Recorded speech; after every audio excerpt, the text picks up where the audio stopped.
I never imagined that marriage could become the chain that bound me to death itself.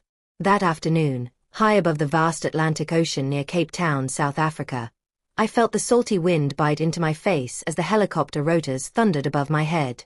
My heart raced, not from the height, but from the man seated beside me, my own husband, Marcus. His eyes, which had once sparkled with warmth when he proposed to me on bended knee, now burned with cold hatred and raw greed. Before I could even plead for my life, he shouted over the deafening noise of the blades. "This is the only way, Zara. Your father's tech empire belongs to me now." And just like that, his hands shoved hard against my shoulders. I screamed as my body lifted off the edge of the helicopter door. For one suspended moment, I was weightless, caught between life and death, between the sky and the sea. Then the world spun violently as I plummeted toward the dark, churning waters of the ocean below. My last conscious thought before I struck the surface wasn't about dying, it was about revenge. But before I tell you how I survived that impossible fall, you need to understand how I got here. You need to know how the man I trusted with my entire life became my would-be executioner. My name is Zara Okonkwo. I am the only daughter of Victor Okonkwo, a brilliant tech entrepreneur in Lagos, Nigeria. My father built an empire from nothing. He started with a small software company in a cramped office in Yaba, and through sheer determination and innovation, he expanded into telecommunications, fintech, cybersecurity, and digital infrastructure across West Africa. His company, Okonkwo Tech, was valued at over $200 million. But with wealth came jealousy. Many extended family members resented him for his success. And I, his only daughter, carried the burden of that resentment like a shadow that followed me everywhere. Growing up, my father protected me from the cruel world outside. I attended the finest international schools, always traveling in armored vehicles with tinted windows. My mother passed away from cancer when I was 10 years old, leaving me as my father's most precious treasure. People whispered that whoever married me would marry into fortune. I thought love could shield me. I thought I was being careful. But I was so very wrong. When Marcus entered my life, he seemed like everything a young woman could dream of. Tall, handsome, with rich dark skin that glowed in the Lagos sunshine. His smile was magnetic, his voice smooth and reassuring. He claimed to be from Johannesburg, South Africa, and he carried himself like a man of ambition and purpose. He wore perfectly tailored suits, kept his hair neatly trimmed, and wore expensive cologne that announced his presence before he entered a room. He said he was an investment banker. He said he loved me for who I was, not for my father's wealth. And like a fool, I believed every word. For 2 years, he pursued me relentlessly. He sent handwritten love letters, delivered flowers to my office, even learned to cook my favorite Nigerian dishes to impress my father. Slowly, gradually, my father came to accept him. "Zara, you're my only child," my father told me one evening. "If this man truly loves you, I will not stand in your way. But watch him carefully. The eyes never lie." The wedding was spectacular. We blended South African and Nigerian traditions, traditional drums mixed with modern Afrobeat, the venue decorated in gold and emerald green. The guest list included tech CEOs, government officials, and international investors. My father spared no expense. The tables overflowed with jollof rice, suya, pounded yam, and every delicacy imaginable. I wore a stunning silver gown with intricate beadwork that caught the light with every movement. Marcus looked like royalty beside me in his custom agbada. Everyone applauded, everyone celebrated, but nobody could see the darkness hiding behind his perfect smile. The first 6 months were blissful. He treated me like a queen, cooking breakfast for me, taking me on sunset cruises, showering me with affection. But gradually, slowly, his mask began to slip. One night, he came home from a business trip, clearly intoxicated. His eyes were bloodshot, his movements unsteady, his words slurred and angry. "Zara," he shouted, startling me from my book. "Your father controls everything. When are you going to convince him to transfer some of those tech companies into my name?" I froze, the book falling from my hands. It was the first time I saw the naked greed burning in his eyes like wildfire. Marcus, I said carefully, trying to calm him. My father will make those decisions when he's ready. You need to be patient. But patience was never part of Marcus's vocabulary. Soon, the shouting escalated to threats. He would say things like, "If you don't give me access to those accounts, you'll regret it." At first, I tried to laugh it off as stress from work. But deep down, a seed of fear began to take root and grow. My father noticed the change too. "Zara, my daughter," he said one afternoon, his voice heavy with concern. "I don't like the look in that man's eyes anymore. They're no longer eyes filled with love. They're eyes filled with hunger." But I defended Marcus. I thought marriage meant endurance, commitment through difficult times. The turning point came when my father was diagnosed with a serious heart condition. His blood pressure spiked dangerously, and he was hospitalized for 2 weeks. Marcus saw his opportunity and seized it. He began pressuring my father relentlessly to sign over portions of Okonkwo Tech into his name. My father refused firmly. "Marcus," he said from his hospital bed, his voice weak but resolute, "I built this empire with my own sweat, blood, and tears. I will never hand it over to someone outside the family. If Zara has children, they will inherit it. Not you." I watched Marcus's jaw clench that day. His silence was more terrifying than any words. Later that night, back in our bedroom, he turned to me with a chilling whisper. "If your father won't give it to me while he's alive, maybe his death will speed things along." My blood turned to ice. I confronted him immediately, begging him not to harbor such evil thoughts. But his smile was cruel and empty. "Don't worry, Zara," he said coldly. "One way or another, what's meant to be mine will be mine." That was when I finally understood the horrifying truth. My husband no longer saw me as his wife. He saw me as a bridge to fortune. And bridges, once they've served their purpose, are meant to be burned. The day he invited me on the helicopter ride, I thought it was a romantic gesture. "Let's fly over the coast," he said with that old charming smile. "Just you and me. A private moment to reconnect."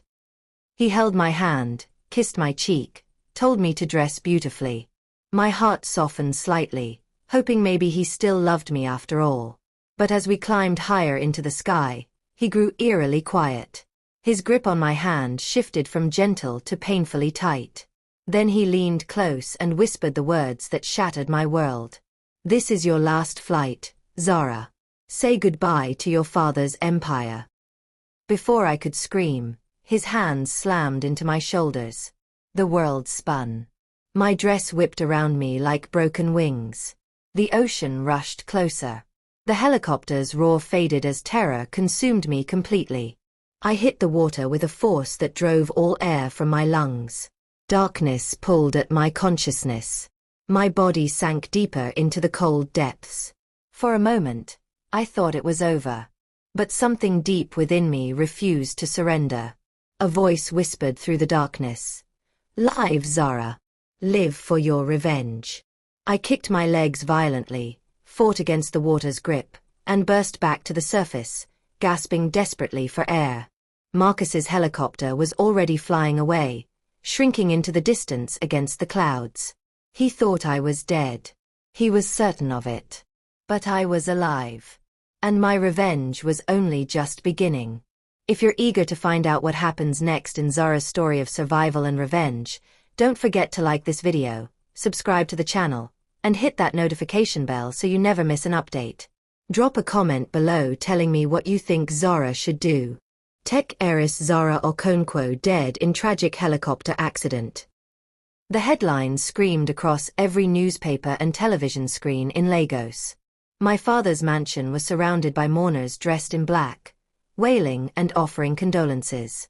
And there, right at the center of it all, was Marcus, the snake himself, wearing black designer clothes and pretending to weep at the entrance gates. I stood in the distance, hidden behind a head wrap and oversized sunglasses, watching him perform his Oscar-worthy act. My fists clenched so tightly that my fingernails dug crescents into my palms. He was crying crocodile tears, receiving visitors, shaking hands like a grieving widower. And the worst part? My father, weakened by his heart condition, believed him completely. That night, while the entire city mourned my supposed death, I stayed in a rundown hotel on the outskirts of Lagos Island. I stared at myself in the cracked mirror. My hair was tangled with dried salt water, my eyes were red and swollen, my lips cracked and bleeding. I was supposed to be dead. But instead of feeling grief, I felt something else growing inside me, something sharper and more dangerous than pain. Revenge. The next morning, I disguised myself completely and made my way to the private hospital where my father was being treated. When he saw me walk into his room, he nearly collapsed from shock. "Zara? My daughter!" he cried out, his frail arms trembling as he pulled me into an embrace. "They told me you drowned. They said there was no hope." "Papa, I'm alive," I whispered, holding him tightly. "But you cannot tell anyone yet. Especially not Marcus." His eyes widened with horror and understanding. "What happened, my child? Did Marcus try to kill you?" I swallowed hard against the knot in my throat. "Yes, Papa. He pushed me from the helicopter. He wants your empire. He won't stop until he controls everything." My father broke down completely, tears streaming down his weathered face as he pounded his chest in anguish. "I warned you about him, Zara. I saw the greed burning in his eyes. But you defended him." I gripped his hands firmly. "Papa, listen to me. Don't tell anyone I'm alive. Let him believe I'm dead. Only then can I gather enough evidence to destroy him completely." My father nodded slowly, though his tears continued to fall. "Be careful, my daughter. That man is dangerous. Promise me you won't face him alone." But I had already made up my mind. In my heart, I had declared war. Over the following days, I became a ghost haunting Marcus's new life. I watched from the shadows as he began systematically moving into my father's businesses, positioning himself as the caretaker of the grieving family's assets. He sweet-talked my father's business partners with convincing lies. Zara wanted me to manage things before she passed away. It was her final wish. Some believed him. Others remained suspicious. But Marcus was bold, too bold for his own good. One evening, I followed him secretly as he drove his black Range Rover to an exclusive nightclub in Victoria Island. Inside, he wasn't mourning at all. He was celebrating. Bottles of expensive champagne sprayed into the air as he laughed loudly with friends and danced with multiple women. I stood hidden in a dark corner of the club, my chest burning with rage as I watched. That night, I finally understood the complete truth. Marcus didn't just want my father's wealth and tech empire. He wanted the freedom to enjoy it all with other women, without me standing in his way. As I slipped back into the shadows and left the club, I whispered to myself, "He thinks I'm dead. But I will rise like a phoenix from these ashes. And when I strike back, the whole world will be shocked." But just as I was beginning to plan my first move against him, something completely unexpected happened. One evening, when I returned to my cheap hotel room, I found a handwritten letter slipped under my door. The paper was aged, the handwriting shaky and uncertain. It read, "Zara, I know you're alive. Meet me at the abandoned warehouse near Apapa Port at midnight. Come alone. If you want the truth about your husband, you must come." My heart stopped. Who could have written this? How did they know I had survived? And what truth about Marcus could they possibly reveal that I didn't already know? Fear crawled down my spine like ice water. This could easily be a trap. But my curiosity, and my desperate need for answers, was stronger than my fear. So that night, wrapped in a dark hoodie and jeans, I walked quietly through the shadows to the old warehouse. The place reeked of rust, motor oil, and decay. Broken crates were stacked against walls covered in graffiti. The air hung heavy with silence. Then I heard footsteps echoing in the darkness. A shadow moved from behind a concrete pillar. When the figure stepped into the pale moonlight streaming through a broken window, my breath caught in my throat. I couldn't believe what I was seeing. Standing before me was someone I thought I would never see again, someone whose disappearance had always haunted me with unanswered questions. It was Chidi. Chidi had been my father's head of IT security for almost 12 years. He was more than an employee. He had been like an uncle to me, a protector and mentor. I remembered him teaching me basic coding when I was a teenager, patiently answering all my questions about cybersecurity, always making sure I was safe. But 6 months before my wedding, he had suddenly vanished without explanation. My father told me Chidi had resigned abruptly and returned to his village in Enugu state. Yet here he was, alive, standing before me with urgency burning in his eyes. "Zara," he whispered, glancing nervously around the warehouse. "Thank God you're alive. I knew that devil couldn't kill you so easily." My voice trembled with confusion and emotion. "Chidi, what are you doing here? What do you mean by that devil?" He sighed heavily, his face hardened by pain and secrets. "Because I know Marcus better than you do. And if you listen carefully tonight, you'll finally understand why he married you." I froze. My heartbeat thundered in my ears like drums. "What are you talking about?" Chidi took a cautious step closer, his voice dropping to barely above a whisper. "Marcus didn't enter your life by accident, Zara. He planned it meticulously. He and some of your greedy extended family members have been working together for years. They used me to spy on your family. When I refused to continue, they threatened to kill me. That's why I disappeared." My stomach twisted violently. "You mean Marcus knew about my father's tech empire long before he ever met me?" "Yes," Chidi nodded gravely. "He studied everything about your family for months. Your routines, your friends, your father's business partners, security systems, financial structures. He pretended to accidentally bump into you at that tech conference, but it was all carefully staged. A trap designed to catch you." My hands shook uncontrollably. My chest felt like it was on fire. Memories flooded back. How Marcus always seemed to know exactly what I liked, how he conveniently appeared at the right moments, how he never complained about waiting 2 years before I agreed to marry him. It was all a calculated game. A long con. I bit my lip until I tasted blood. "And you kept quiet, Chidi? You let me marry a monster." His eyes filled with genuine remorse. "I tried to warn your father secretly, Zara. But by then, Marcus already had powerful people supporting him. Politicians, corrupt officials, wealthy businessmen. If I had spoken louder, they would have killed me. And probably you too." Tears blurred my vision, but I forced them back with pure anger. "So Marcus isn't just greedy. He's a predator. And I was his prey all along." Chidi gripped my shoulders firmly, his voice intense. "But now you have something he never expected, Zara. You survived what he thought was impossible. That is your greatest weapon. Use it wisely. Don't fight him with tears and emotion. Fight him with intelligence and strategy." I nodded slowly, feeling something shift inside me. For the first time since hitting the water, I didn't feel like a victim anymore. I felt like a gathering storm. But suddenly, a sound shattered the silence. Heavy footsteps. Chidi quickly pulled me behind a stack of old wooden crates. The warehouse door creaked open slowly, and a bright flashlight beam cut through the darkness like a blade. My heart leaped into my throat as I recognized the voice that followed. "I know someone's here," the voice called out, echoing coldly through the empty space. It was Marcus. I pressed my hand tightly against my mouth to stop myself from screaming. My whole body trembled as Marcus's footsteps echoed closer through the warehouse.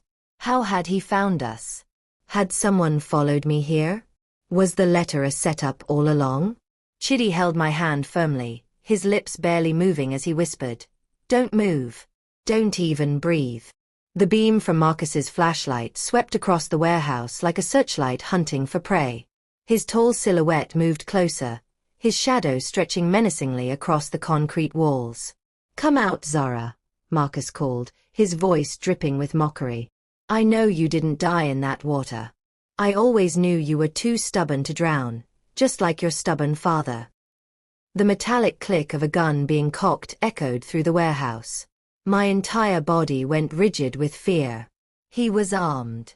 "You see," Marcus continued, his voice casual as if discussing the weather, "I've been tracking certain digital footprints. Someone's been accessing your father's old security systems. Someone who knows the old codes. That could only be you, Zara. Or maybe your little friend Chidi."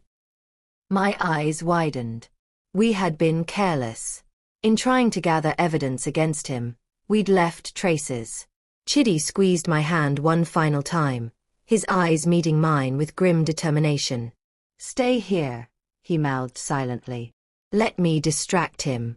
Before I could stop him, Chidi stepped out from behind the crates, his hands raised in surrender.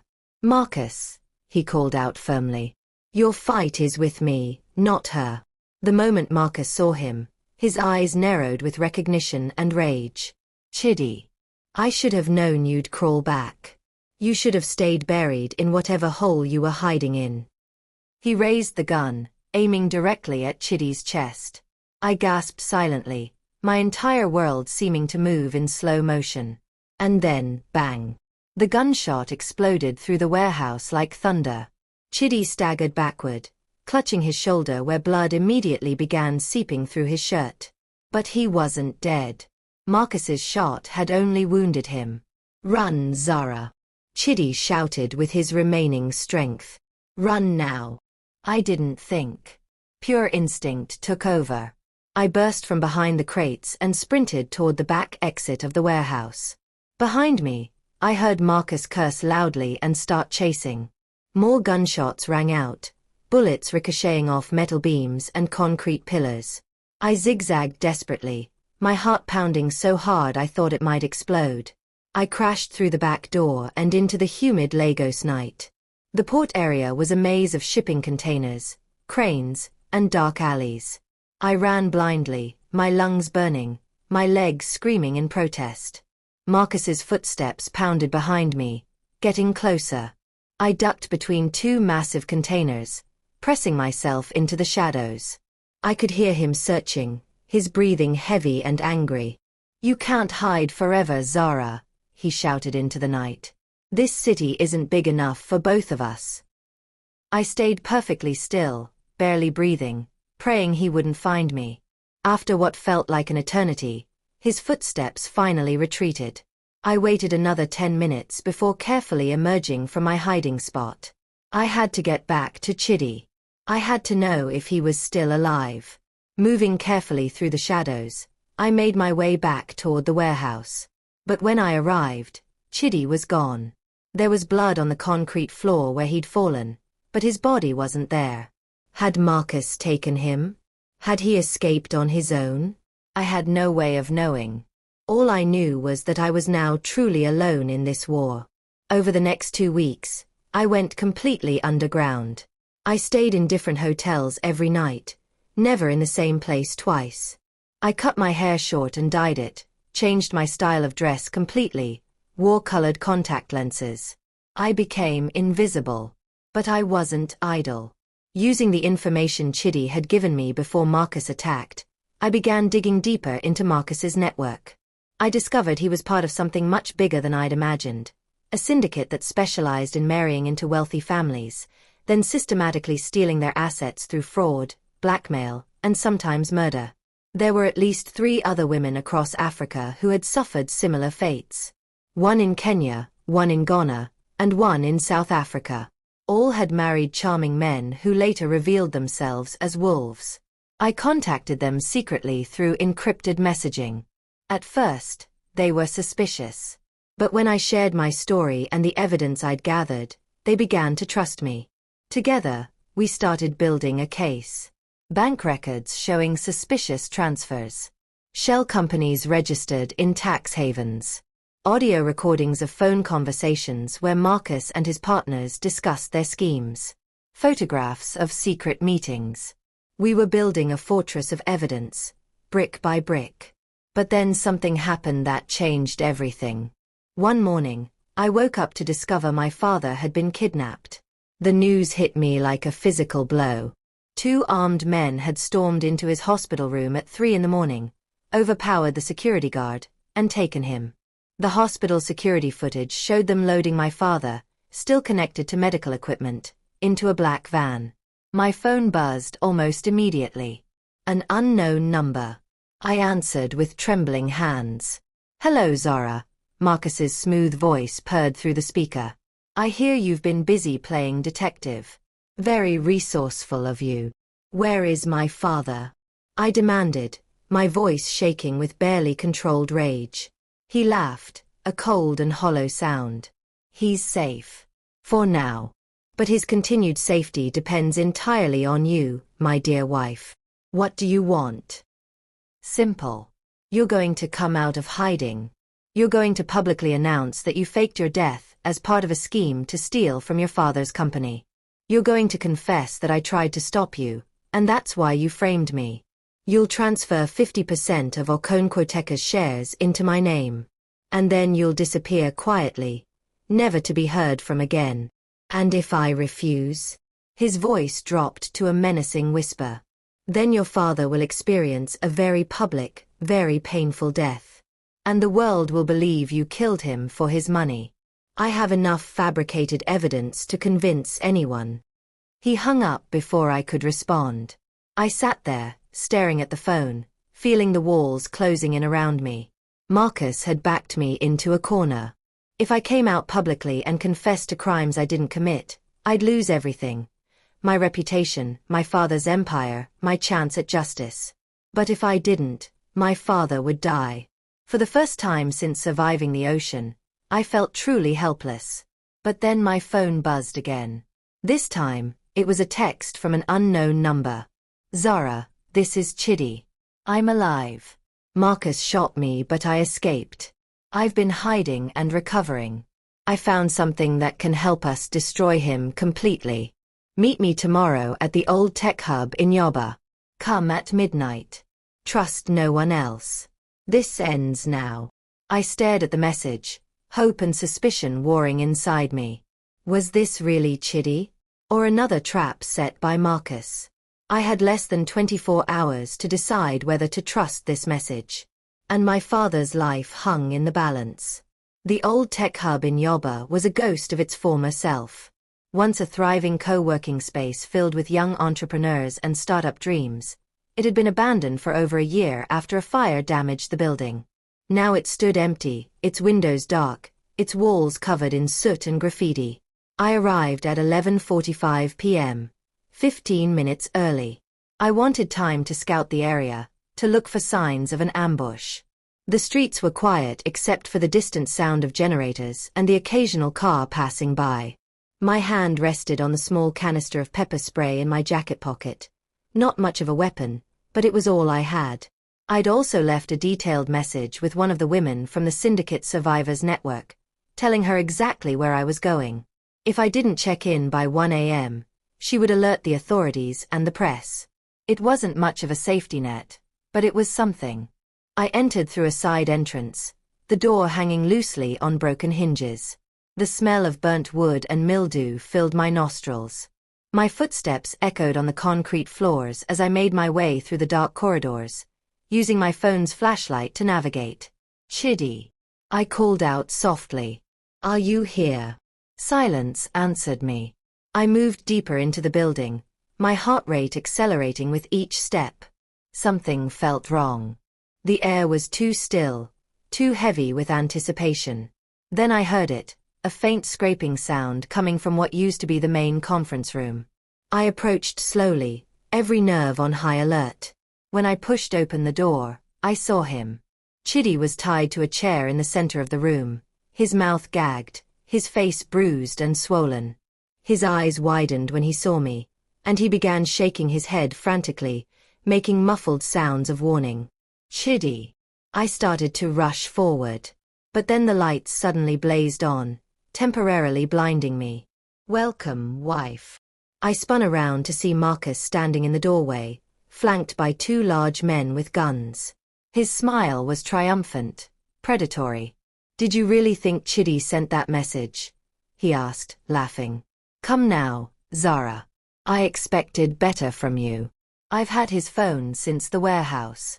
It was almost too easy." My stomach dropped. I'd walked straight into his trap. "You see," Marcus continued, slowly circling me like a shark, "I've grown tired of this game. You were supposed to die in the ocean.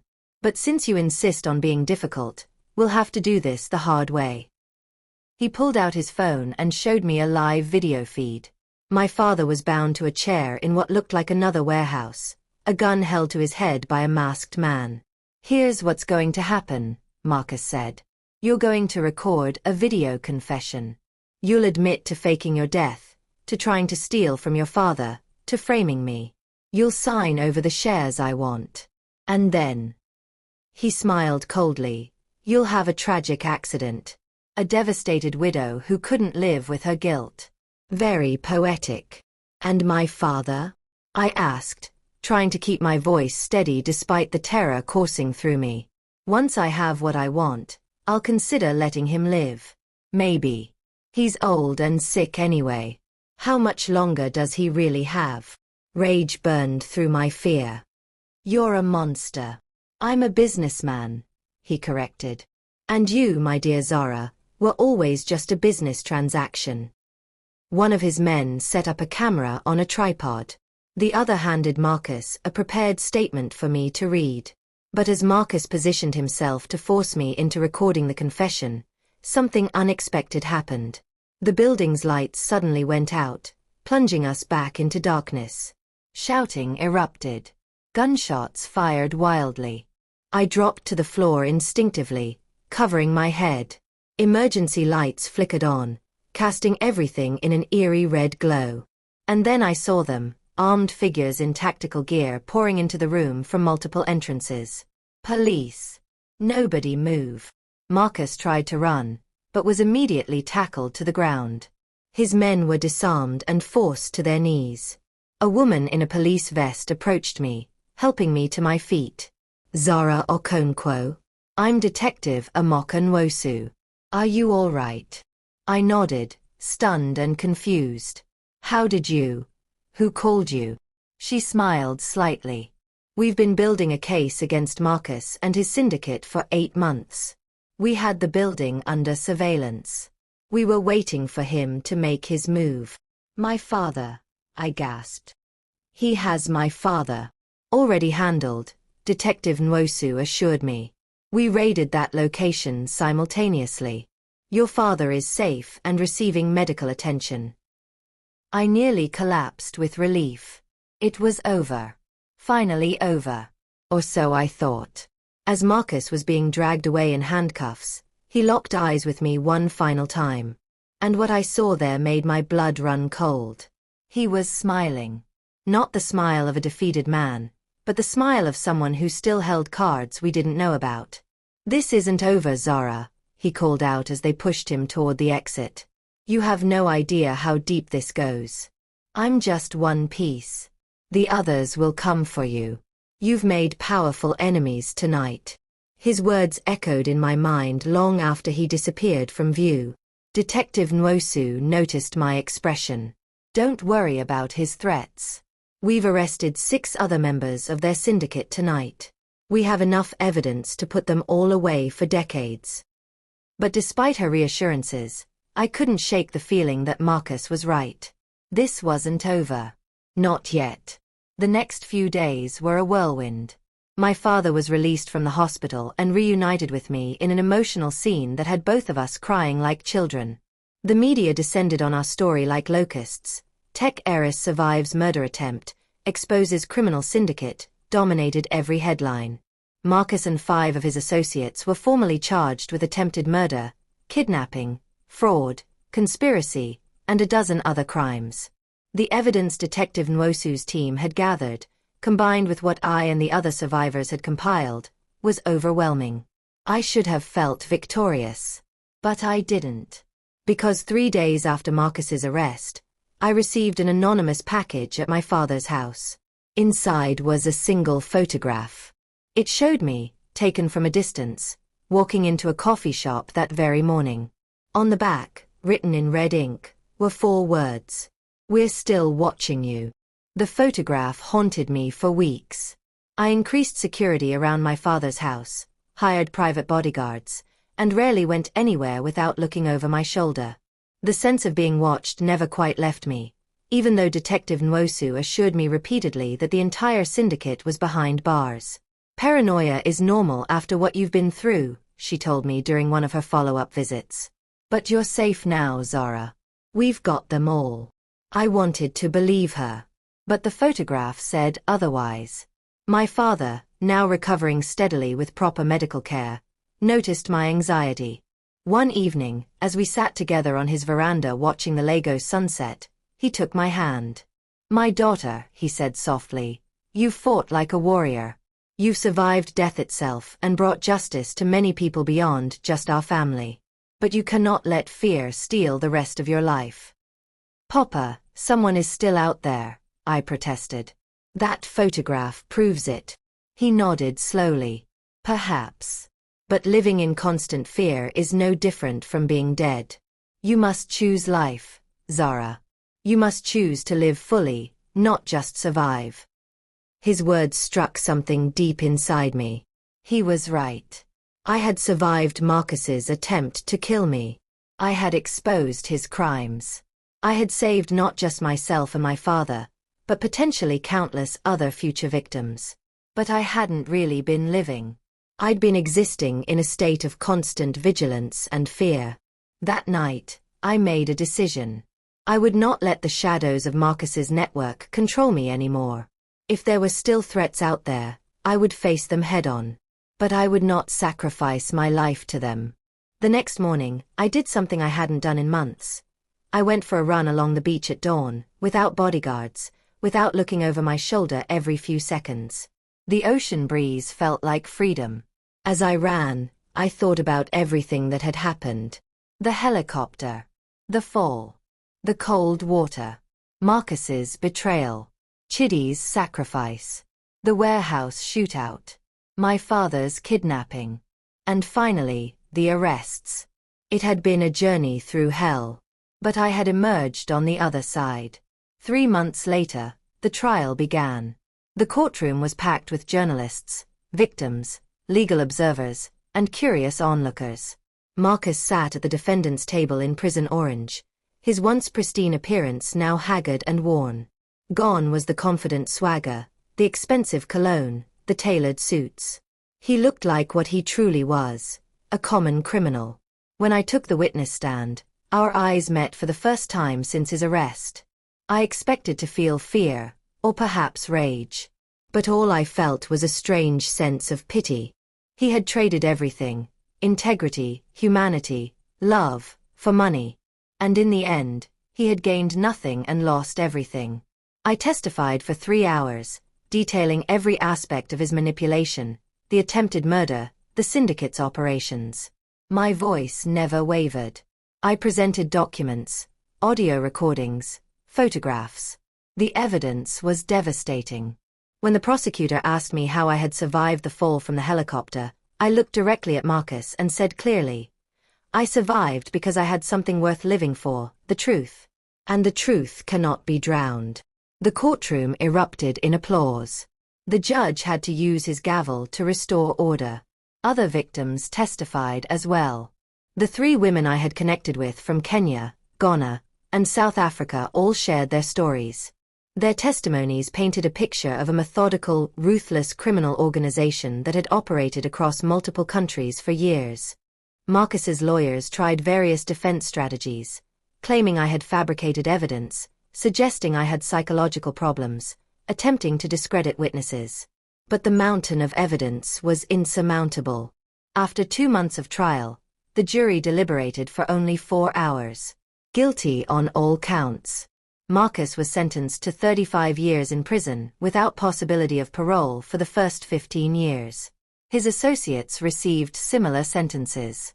As they led him away, he turned one final time and caught my eye.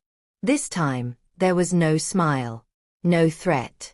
Just the empty realization of a man who had destroyed his own life. 6 months after the trial ended, I stood on the rooftop terrace of the new Okonkwo headquarters building. My father had officially made me CEO, and I was determined to honor his legacy by building something even greater than what he had started. But I wasn't just focused on business anymore. Using a portion of the company's profits, I had established the Zara Survival Foundation, an organization dedicated to helping women who were victims of domestic violence, financial abuse, and fraud. We provided legal assistance, counseling, safe housing, and job training. The 3 women from the Syndicate Survivor Network became my partners in this venture. Together, we turned our pain into purpose. Detective Nwosu joined our advisory board, bringing her expertise in investigating financial crimes. Even Chidi, after recovering from his gunshot wound, came back to work as our chief security officer. You know, Chidi told me one afternoon as we reviewed the Foundation's latest projects, when I first started working for your father all those years ago, I never imagined we'd be here, doing this. I smiled. Life has a strange way of turning tragedy into transformation. He nodded thoughtfully. What about that photograph? Did you ever figure out who sent it? I had actually discovered the truth about that just 2 weeks earlier. It turned out to be Marcus's younger brother, trying to intimidate me. Detective Nwosu's team had tracked him down. He was now facing charges of harassment and witness intimidation. All taken care of, I assured Chidi. But more importantly, I had realized something crucial. Even if there had been real threats remaining, I couldn't live my life in constant fear. I had taken reasonable precautions, surrounded myself with good people, and chosen to focus on building rather than hiding. One evening, I visited my father at the family house. He was sitting in his favorite chair, reading a book about African tech innovation. "Papa," I said, settling into the chair beside him, "I've been thinking about everything that happened. About Marcus, about the fall, about all of it." He closed his book and looked at me with those wise, tired eyes. "And what have you concluded, my daughter? That revenge, in the end, wasn't what saved me. Justice was important, yes. Holding Marcus accountable was necessary. But what truly saved me was choosing to live beyond what he did to me. Choosing to build something meaningful from the ashes." My father smiled broadly, pride shining in his eyes. "Now you understand. Revenge might bring temporary satisfaction, but purpose brings lasting peace." He reached out and took my hand. "Your mother would have been so proud of the woman you've become. Not because you survived, but because of what you chose to do with that survival." Tears welled up in my eyes. "I wish she could see this." "She can," he said softly. "In ways we may not fully understand, she can." A year after the trial, I was invited to speak at a UN conference on economic crimes and gender-based violence. As I stood before hundreds of delegates from around the world, I told my story, not as a victim, but as a survivor and advocate.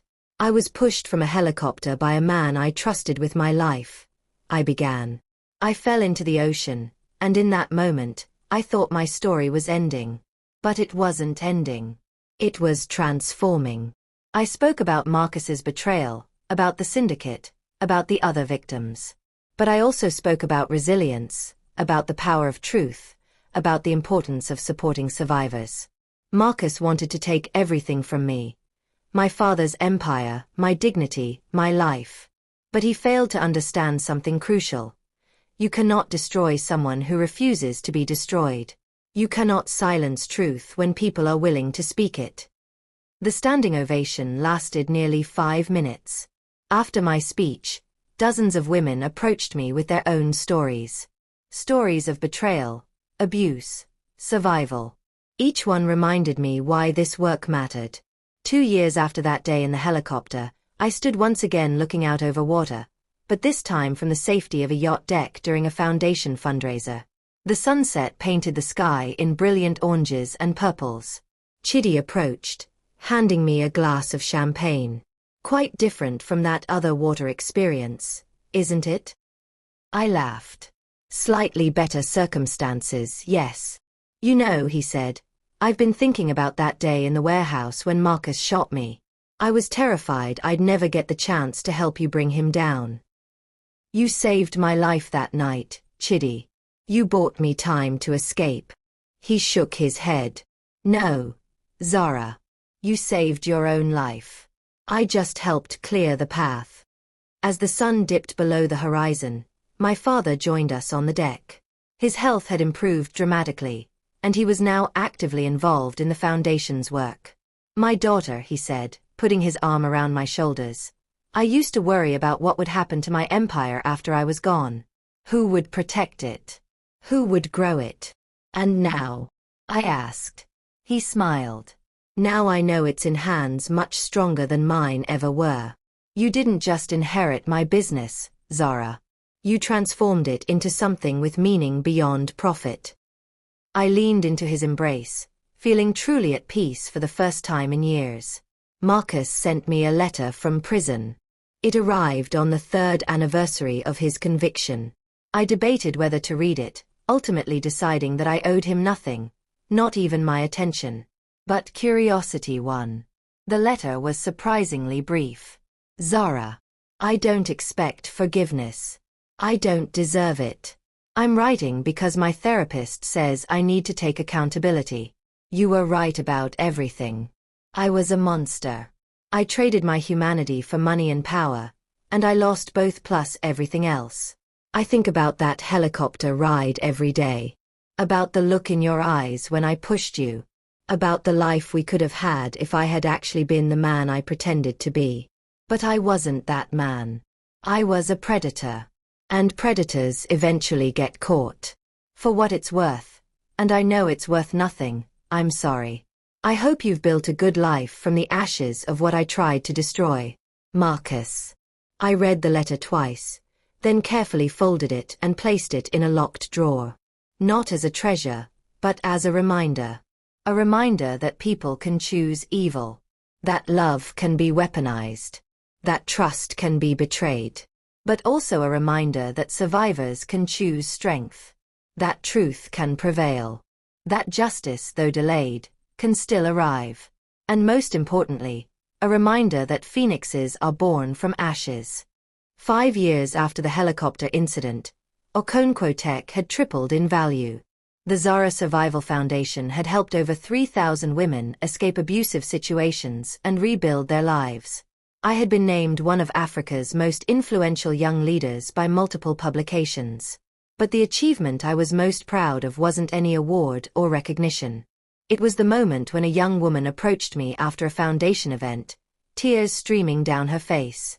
Miss Zara, she said, 6 months ago, my husband tried to kill me for my family's business. I was hiding, terrified, broken. Then I heard your story. I learned about your foundation. You showed me that surviving isn't enough. We have to thrive. You gave me hope when I had none. She was now studying law, planning to specialize in prosecuting domestic violence and fraud cases. I want to help others the way you helped me, she said. That was the moment I knew. My fall from that helicopter, as terrifying as it had been, had served a purpose beyond my own survival. It had become a catalyst for change. On the 6th anniversary of what I now called my second birthday, the day I survived the ocean, I returned to the coast where it had happened. Not the exact spot, that would have required another helicopter, but close enough. I stood at the water's edge as dawn broke, watching the waves roll in and out. Chidi had asked me why I wanted to come here. Isn't it painful? He'd said. Why revisit the trauma?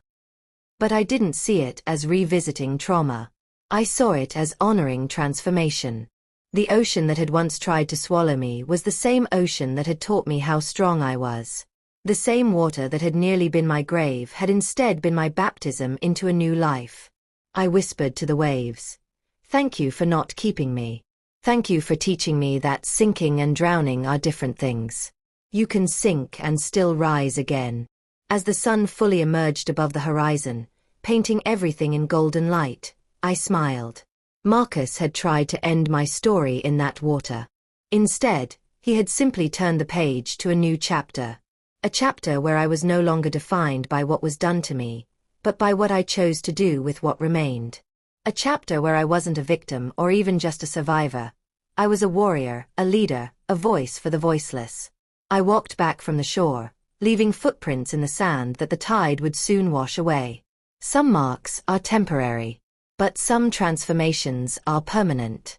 And mine had only just begun. The end. Thank you so much for following Zara's incredible journey from betrayal to triumph. If this story moved you, inspired you, or made you believe in the power of resilience, please like this video and share it with someone who needs to hear this message today. Subscribe to this channel for more powerful stories of survival, justice, and transformation. Hit that notification bell so you never miss our next upload. Most importantly, if you or someone you know is experiencing domestic violence, financial abuse, or any form of exploitation, please reach out for help. You are not alone. Your story doesn't have to end in tragedy. It can transform into triumph, just like Zara's did.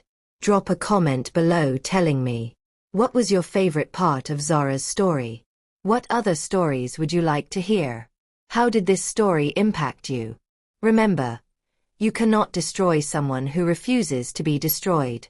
Keep rising, keep fighting, keep transforming. See you in the next story. Flexed biceps sparkles.